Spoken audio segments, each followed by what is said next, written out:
Hello, everyone. This is Vara and Emmanuel from Canberra. We'll walk you through the program today. I'll do the introductions, and there'll be about 15-minute speech by the founder of Sahaja Yoga, Shri Mataji.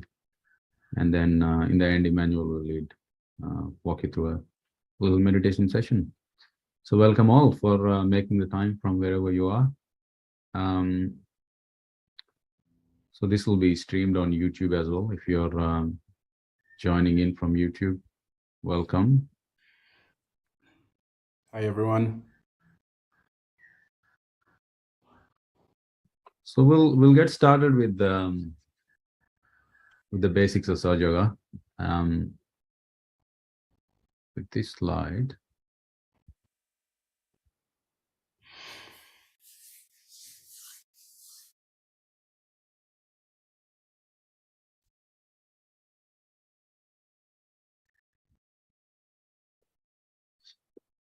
So the knowledge one can gain in Sahaja Yoga is vast. So we'll try not to cover everything today, but we'll just focus on the fundamental aspects of Sahaja Yoga.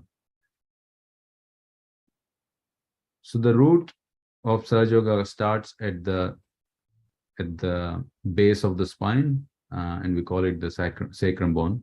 The Greeks actually started calling it the sacrum bone. In the Eastern philosophy, it's called the Kundalini, and we equate it with mother. And we call her the mother because she knows you as a human being, the individual you, who is the only one possibility in the whole of the universe. And she knows your so-called weaknesses, your strengths, and so on. And she knows it really well when you're born. And as we grow up in the society, depending on our way we live and so on, the Kundalini, you can say, can get clouded. And it gets more clouded as you lose your connection with the Almighty. A simple example is that kids, children especially, kids, they know how to share. They also know how to grab from others. So they live in a very, very simple frame of mind.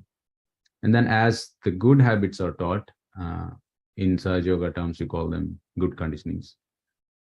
And as bad habits are learned, sometimes taught, that connection weakens. So the aim of Sahaja Yoga, using a process that we call the self-realization, is to remove those clouds. And the process of self-realization has been made possible in a very simple way by Shri Mataji, who you're seeing on the slide. So her philosophy was that traditionally people used to go to the forests, lock themselves out there, leave the family, live a very austere life to reach the depths of meditation or silence. Now, she felt it was not fair for only the few to know that knowledge and not the whole of humanity benefit from it. So she came up with this very simple technique, using which, as I said, you help yourself with her guidance in connecting the Kundalini energy from the base of your spine to the divine through the path against the gravity. So it's going from the bottom and then to the top. There are a few obstacles to reach that. One obstacle is that if your energy centers are out of balance, for example, the first energy center is about innocence, second is creativity, third is peace, fourth is confidence, fifth is diplomacy, and the most prevalent quality that we can relate to is the forgiveness, which is at the forehead level. So, for example, for whatever reason, if that energy center is caught up in that moment of time where you're dealing with your life, or because of some past where you're not able to let go some situation or person, the Kundalini comes there and gets stuck. And once the Kundalini gets stuck, it requires a little bit more time for that to unknot that energy center and for the Kundalini to continue its journey. So that's about chakras. The other one is the other aspect is the channels. So there is a center channel, there's a left channel, and the right channel. So these represent your present and past. These represent your future, present, and past. So if you're spending a lot of time in your future, obviously you're not in balance. You're bending towards your right, so it doesn't help the Kundalini to go up. Same with the past. So if you are bending yourself towards the past, the Kundalini, it's not amenable for the Kundalini to go through the path that it would naturally follow. And then one small last detail is that if you look at the chart, you see these colors, different colors in the fingers. You will never see a yellow color on your finger. That's not what the chart is saying. What it's saying is each energy center is represented in your finger. If you see, the yellow is center number 2. So as you learn the little processes in Sahaja Yoga, you would learn and experience the state of those energy centers in your fingers. So for example, if for some reason your center number 2 is not in balance, you would feel that there's a bit of discomfort in that fingers, and you would learn how to clear that and get into the center state, which is the present state, and then progress with your life in a less complicated way than before. So that's really the bones of it. And Shri Mataji started Sahaja Yoga in the 1970s and has traveled all over the world.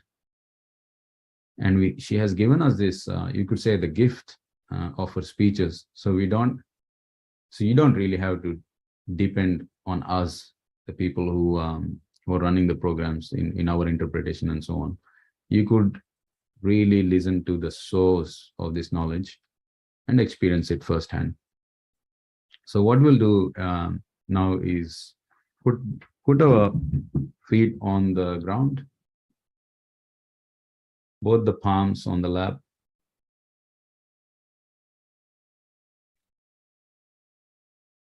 Close our eyes. Put our right hand on top of the head and come into balance.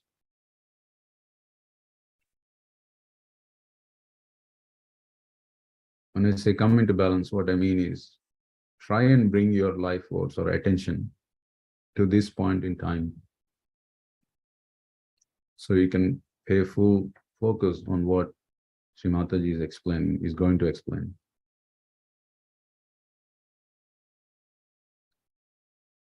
When you're ready, you can bring your hand back to the lap. Keep your eyes closed.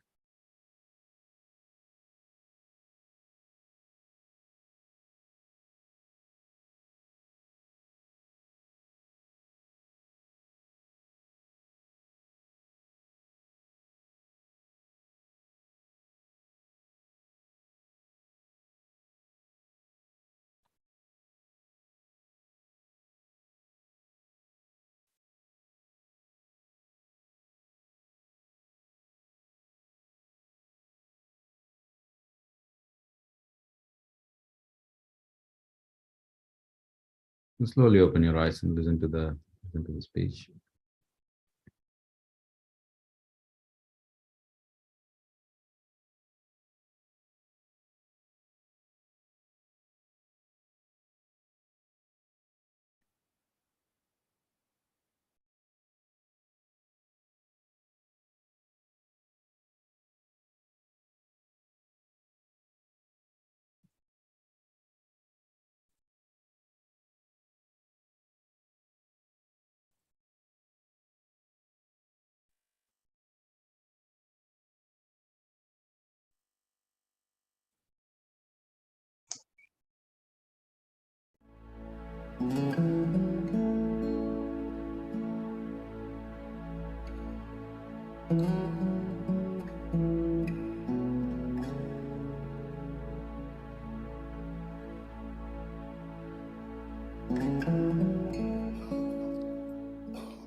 to know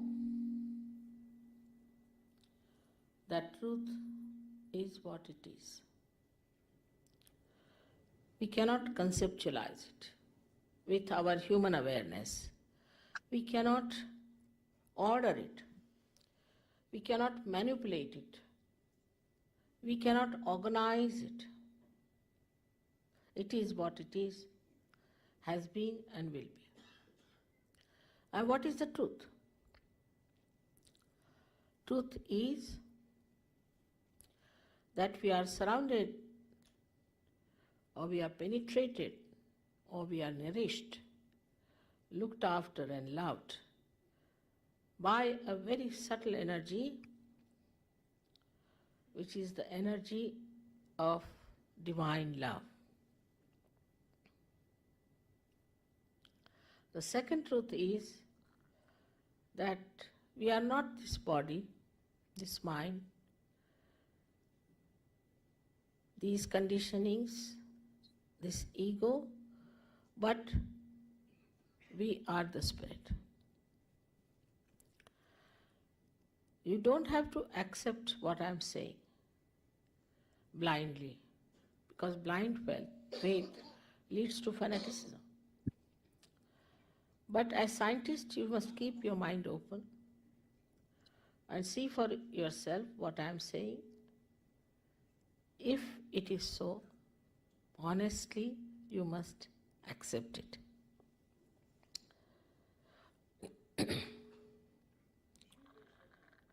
We know so much through science about our civilization, our advancement. This is the advancement of a tree which has grown outside very much.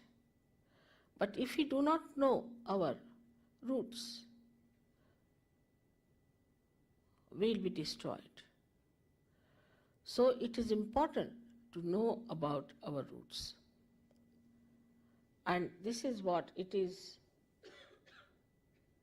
that I would say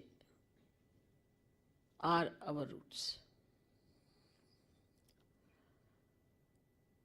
As you can see, there are 7 centers within us.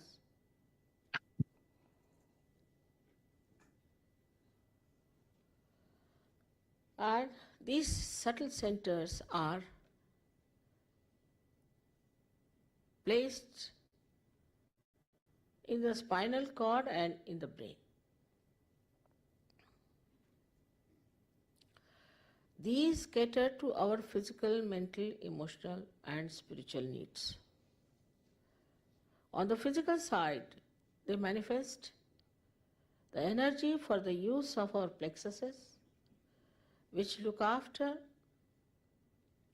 our physical problems.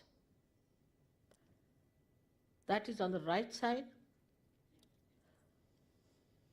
This energy which is supplied by this yellow line, a subtle channel, we call it as the Pingala Nadi.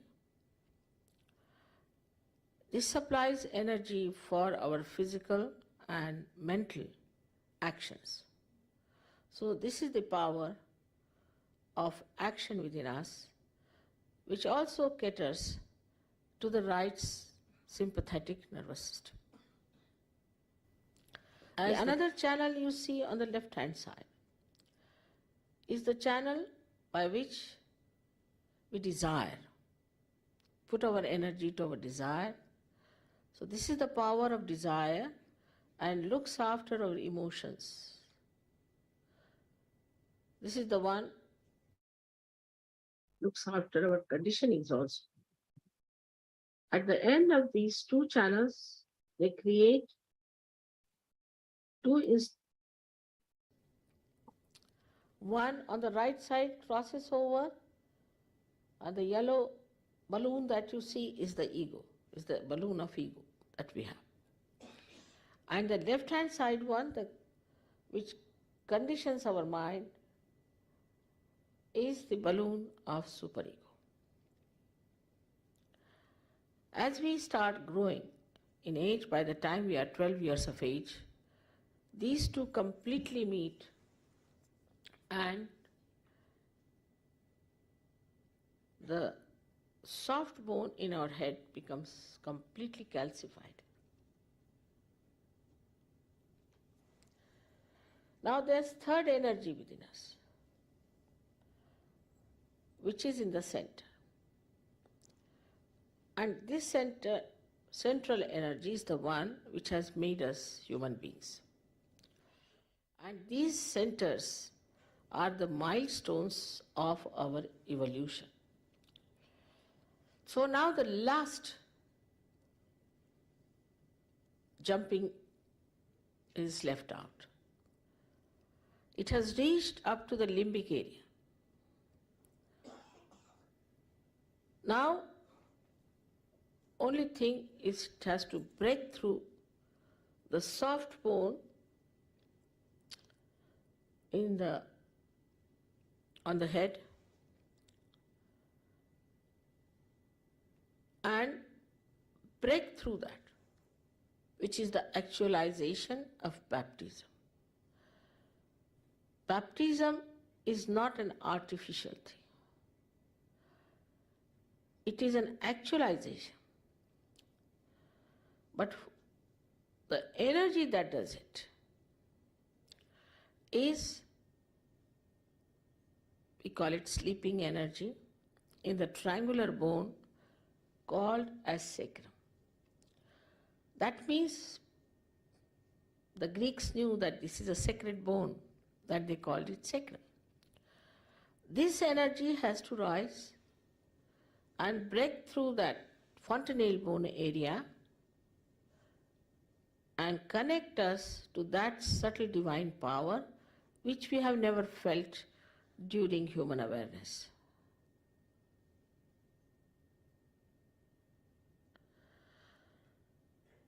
Thus, we get connected to this divine power and we start feeling it on our fingertips.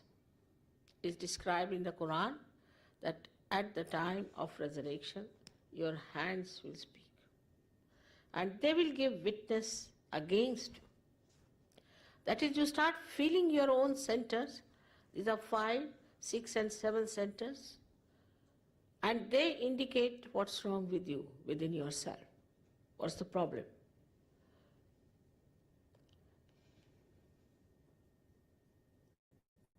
Also, you can feel the cool breeze coming out of your head. Cool breeze of the Holy Ghost. Because this sleeping power, which is called as the Kundalini, Kundala means coils, is the power of pure desire within us. So now we have this kind of a mechanism within us existing. Now this is a living process of evolution. And we must understand that we don't pay for living process and we can't even explain it. Because when you take a small little seed and put it in the Mother Earth, it germinates by itself, spontaneously. You don't pay to the Mother Earth anything. And when it germinates, it grows into a tree and produces thousands of seeds. So in that little seed, the map of all the things it was going to create is there. How it works? We never ask this question. We take all the things for granted. We don't even ask the question how this wonderful eye of ours is made like a camera. And that how we are programmed within ourselves like computers. You see, this is the color. You don't have to think about it, it's there. Through our sensory organs, how we find out things, we never question it.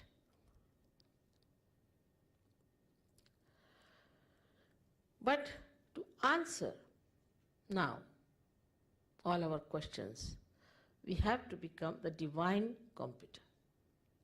And that's why we have to be connected to the mains, I call them, as the people who are self-realized, the people who have got their spirit in their attention. When the attention is enlightened through this happening,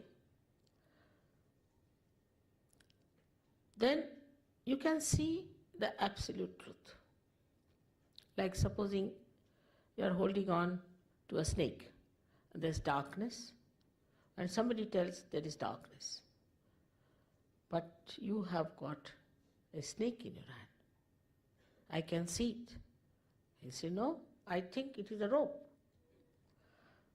Now, if you put on the light, immediately that person will drop. In the same way, when the attention gets enlightened by the Spirit, the first nature, innate nature of the Spirit is that it manifests absolute truth. You immediately become so empowered that you give up all those habits which are destructive to your life. Immediately. I've seen people giving up drugs overnight in London. Alcoholism, all kinds of things. I was amazed the way it's working. It's your own power within you. It's just there. It's existing. There's no obligation of any kind. It's just one enlightened candle can enlighten another candle. That's how it works. Every religion has said that you seek yourself. So there was nothing wrong with all the prophets, incarnations, all the saints. They all said the same thing. But we have missed the point. Everything has become either money-oriented or is an intellectual probing. It is through intellectual probing you reach a point where you realize that you have not reached the reality. So what should we do?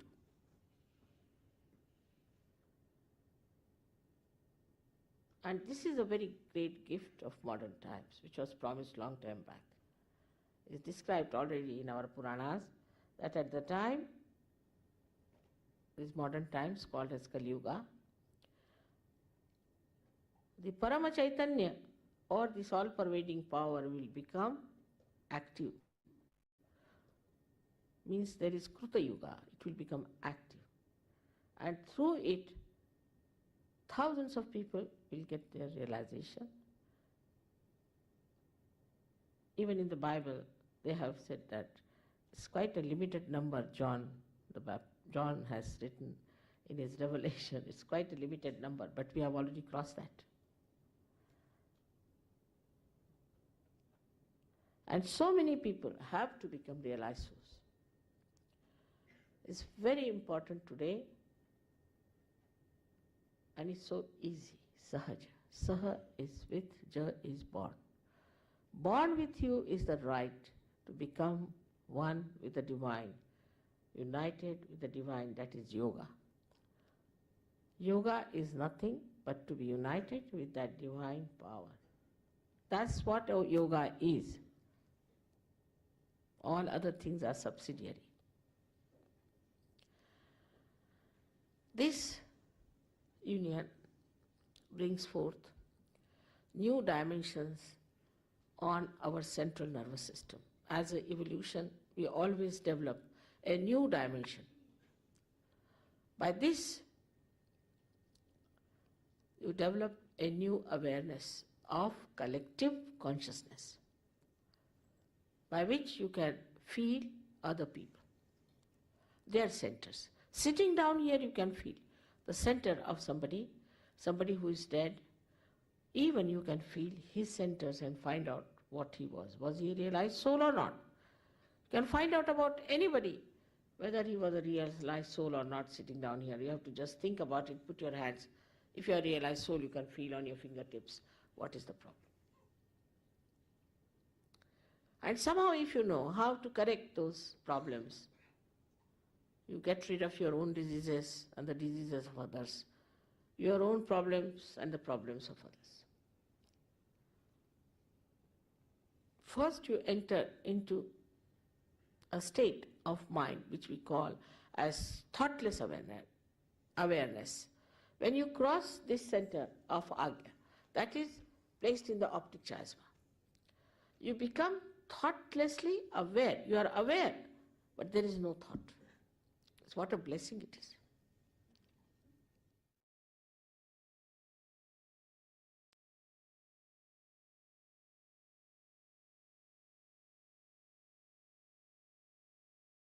Well, let's go through the process of self-realization, which will help us receive all the benefits that Shri Mataji has been talking in that speech.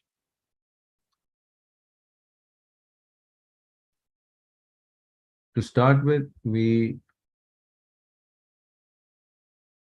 place our left hand on the lap. It doesn't move. And the right hand moves to different places. So there are 9 steps that we'll go through.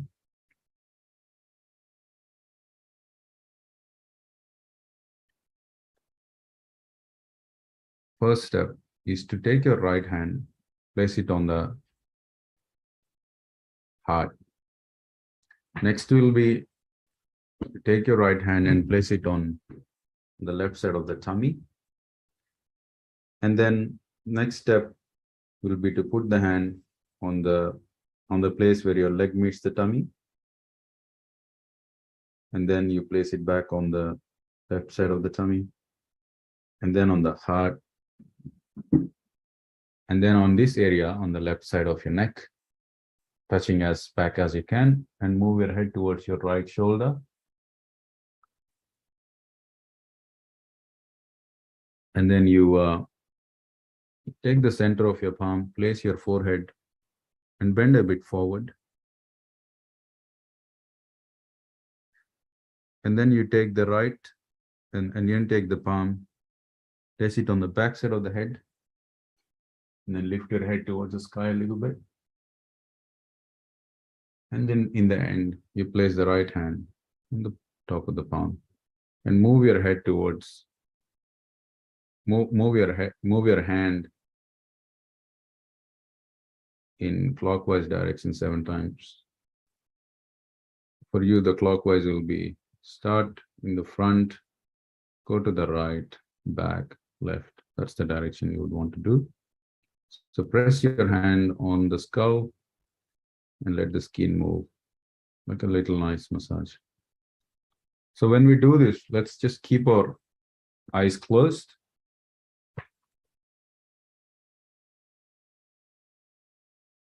Both hands on the lap.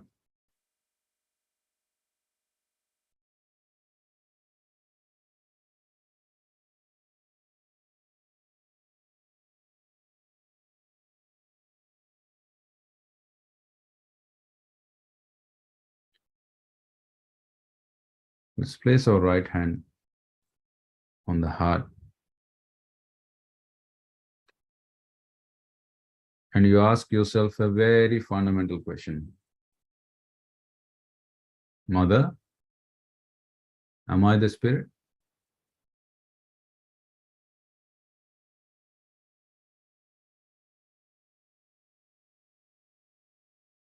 We often misidentify us with the roles that we play in life, with our work, with our relationships, and so on. But if you take all these layers away, what is left is the spirit. And this is what we mean when we ask, Mother, am I the spirit?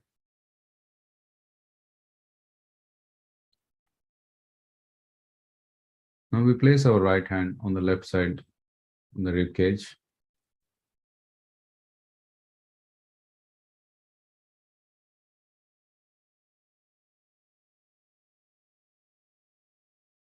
Mother, am I my own master?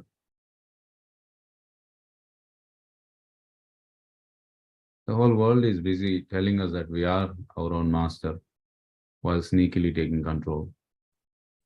So introspect.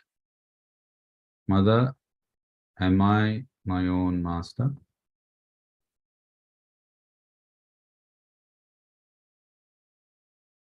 Now we place our right hand in the place where our leg meets the tummy, and we ask, in fact, we request very humbly, Mother, please give me pure knowledge.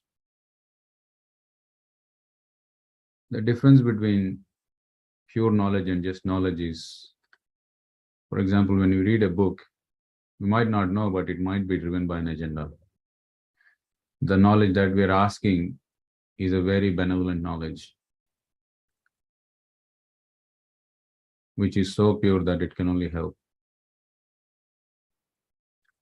Mother, please give me pure knowledge. And every one of these statements, please repeat it as many times as you feel is needed.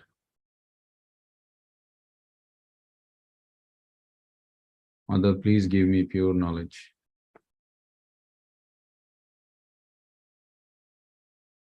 And put your right hand on the rib cage again. And with full confidence and trust in the mother within yourself, you say, Mother, I am my own master.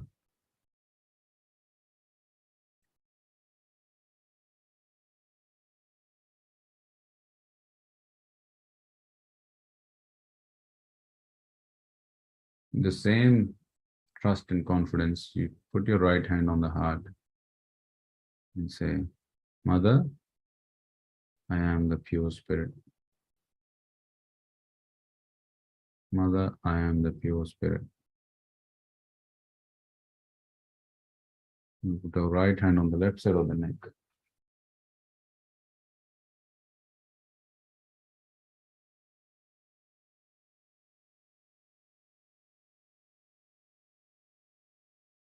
And say, Mother, I'm not guilty at all.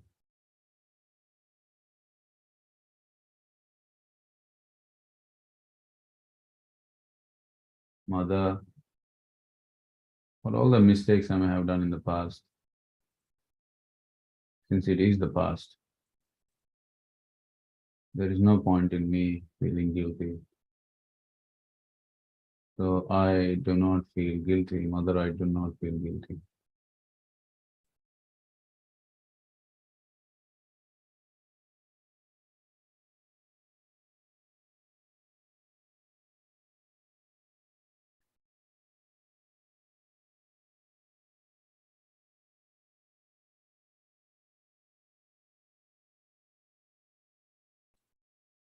Now we place our head or forehead in our palm and bend a bit forwards.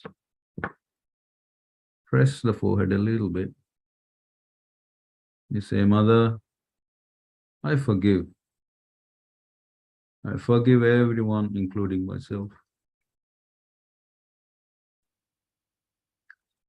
Mother, I forgive everyone, including myself.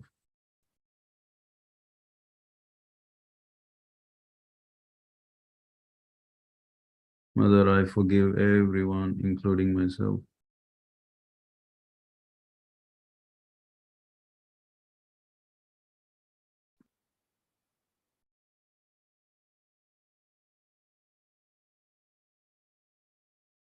Mother, I forgive everyone, including myself.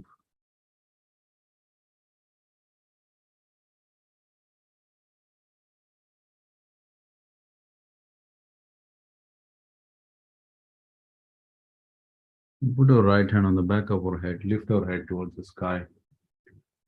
Say, Mother, please forgive me for my mistakes in the past. Mother, please forgive me for the mistakes in the past.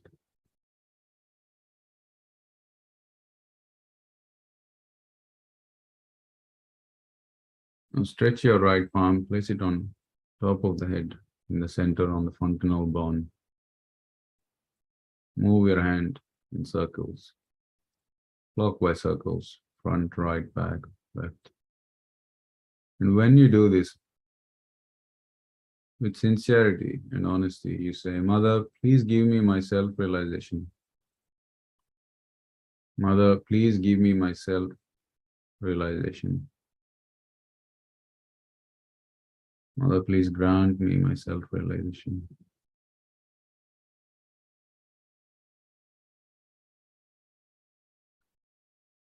Mother, please give me my self-realization.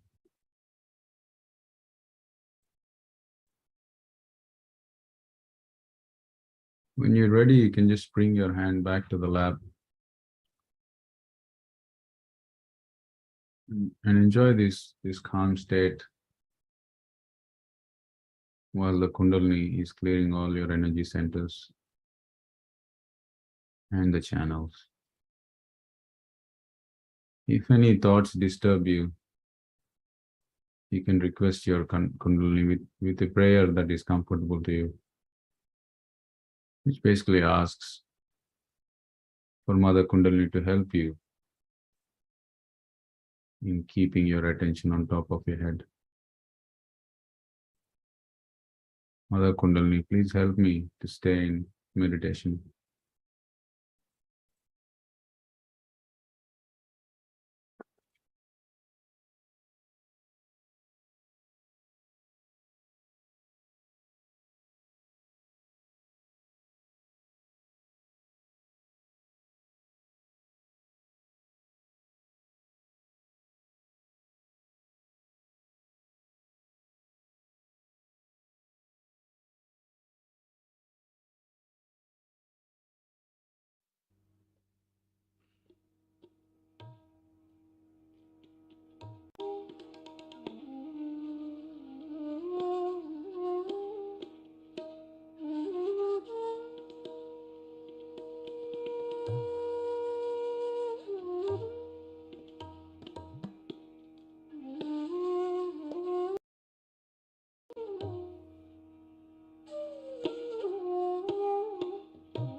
we can slowly open our eyes.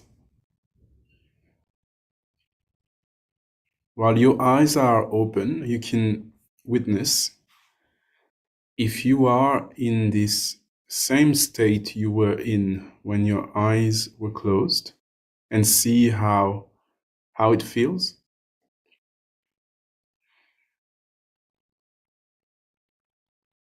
Sometimes, and especially in the beginning when we start meditation, and we never done that before, this state may be perceived as a form of tiredness, but over time you'll see that it's not the same. It's actually very different.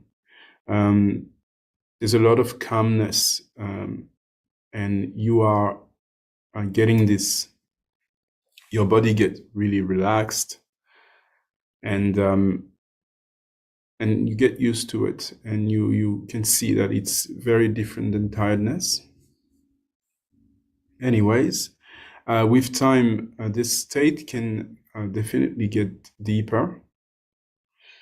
And before we maybe just go ahead with maybe a few explanations, do you have any questions? Anything that you felt during the meditation or while listening to the founder, Shri Mataji? Please share. Tell us how you felt.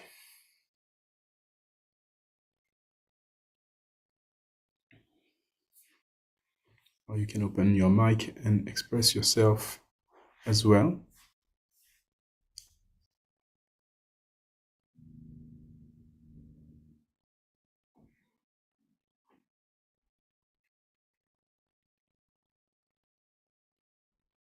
So just to make sure that you are not in, let's say, panic mode because whatever happened today, you think that you need to remember it. This is not needed, because over time you will learn and understand how it works. So basically today it's really the moment where you just follow along and see how you feel, because that's the most important thing. So there are, generally speaking, I don't think we received any questions, but usually we have a few perceptions that come back regularly from newcomers. Emmanuel, I've got a question here. It Oh, says, yeah. hi, I'm still feeling the top sort of open. Do we need to close this off? It's excellent. As you can see on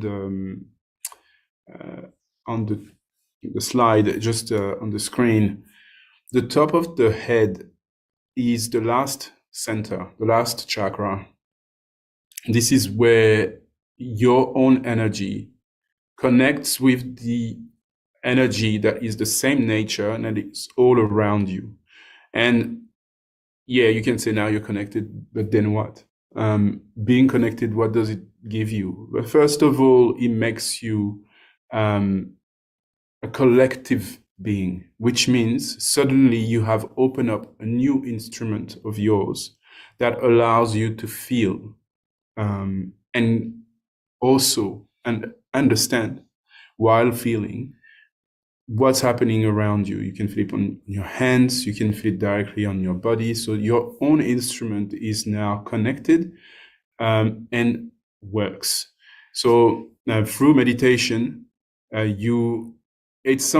somehow you receive a form of information, and that information comes as what we call vibrations.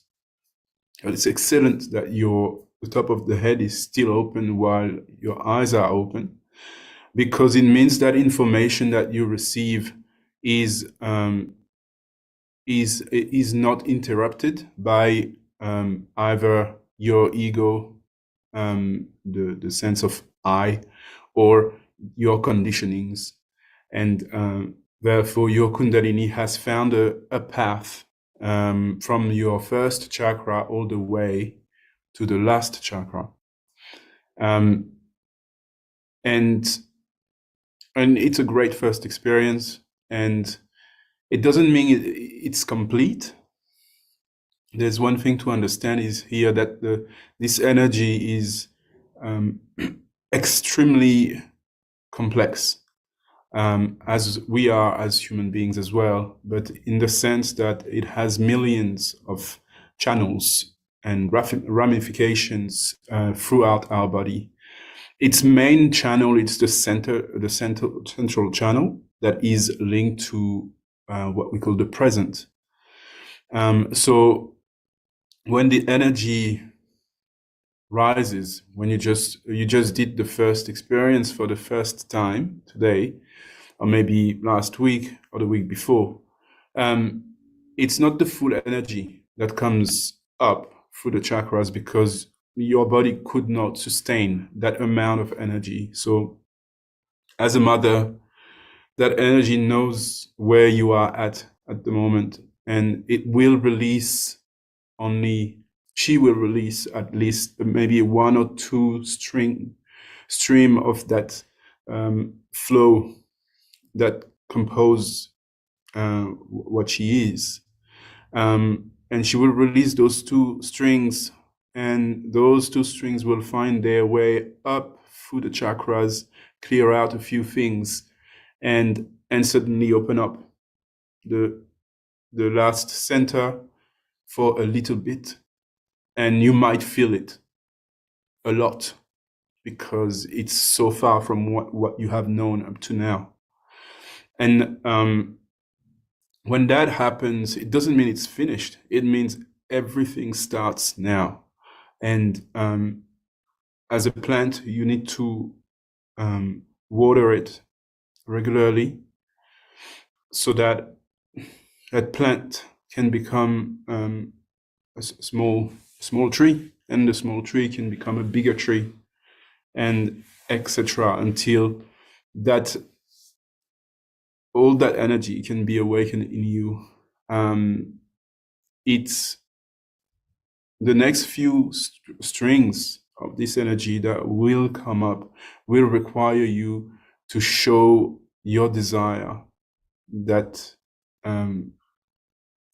this energy takes more space within you. So that means you can show that desire by simply taking 5 minutes every day to meditate at home. You can go on our website. We have a knowledge base where you can find a lot of documentation on how to meditate at home as well. Do it as much as you can, basically, and that way the process can continue to happen.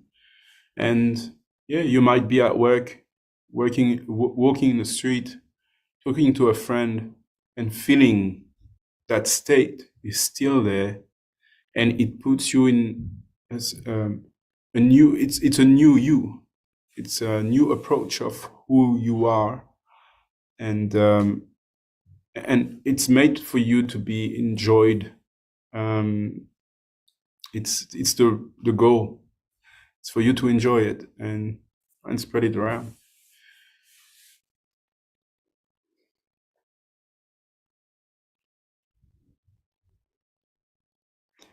Do we have another question, Vara? No, that was the only one. That question was so good. Yeah. Got that answers. So we could have another 5-10 minute session, Emmanuel? Yes, for sure.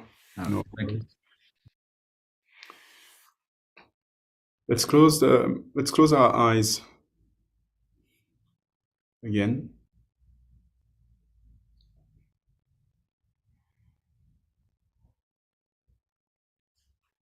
This last session will not last for too long. It's going to be just a reminder that your hands are an instrument. your desire is also a very important one. So what we do in the beginning and at the end of each meditation, we don't do this process again. We simply tie our energy on top of our head and all around us. So there's two steps.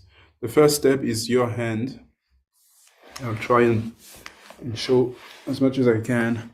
Your hand will stay at where your body meets your leg. That's the left hand here, flat like a platter. And then your right hand will turn around it.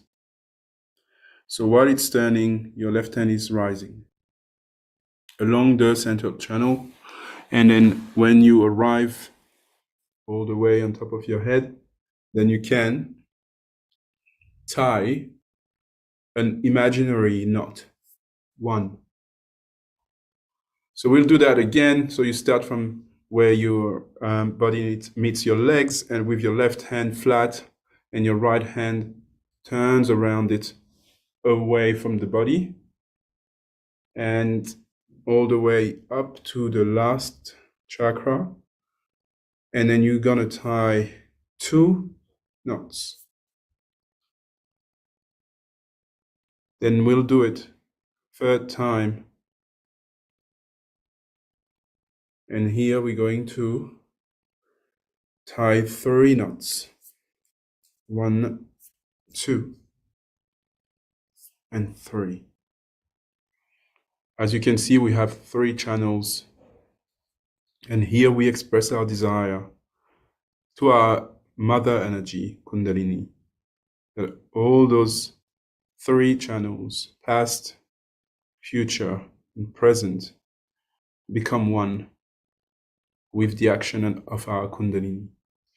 The second stage of this movement is what we call protection or bandhan. So your right hand, you are going to use it because this is the action hand. Even if you are lefty, it's still the same. Your right hand is the action and the left hand is the desire.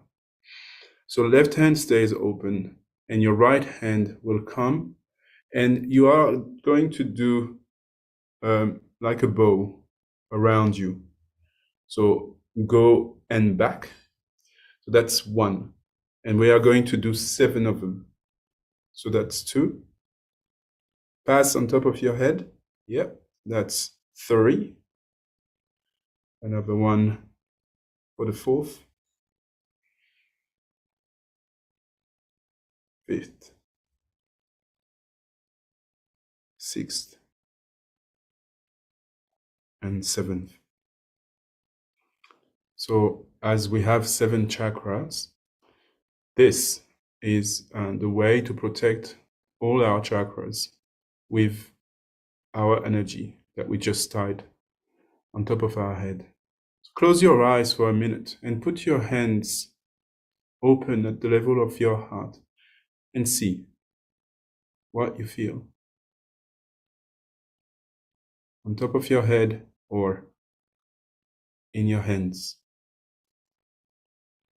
Witness, just see the state you are in.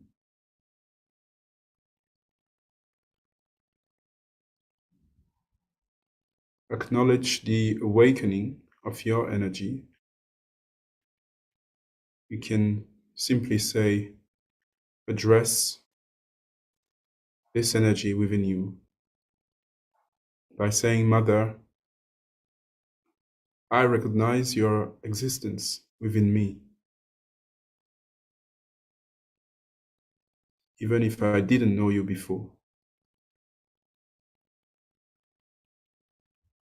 And you can ask your energy to show you the way. Mother energy, show me the way towards my self-realization, towards the better version of myself.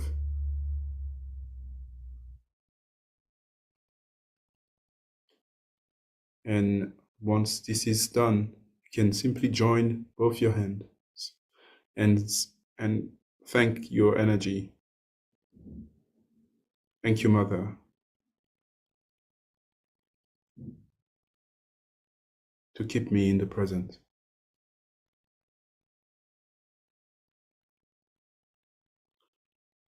So that's what you can do in the beginning and at the end of your meditations. And even if you just do this movement before going to work in the morning, or when you come back at home in the evening, and you do that as often as you can, it's going to work. It's going to help your energy feel that you have the desire to grow, and then you can see where it takes you, and go deeper. Thank you, Emmanuel. That's what we had for tonight. We hope to see you next week. Thank you, everyone. Hope you had a good session. We enjoyed this one. All right. Bye for now. Bye, everyone.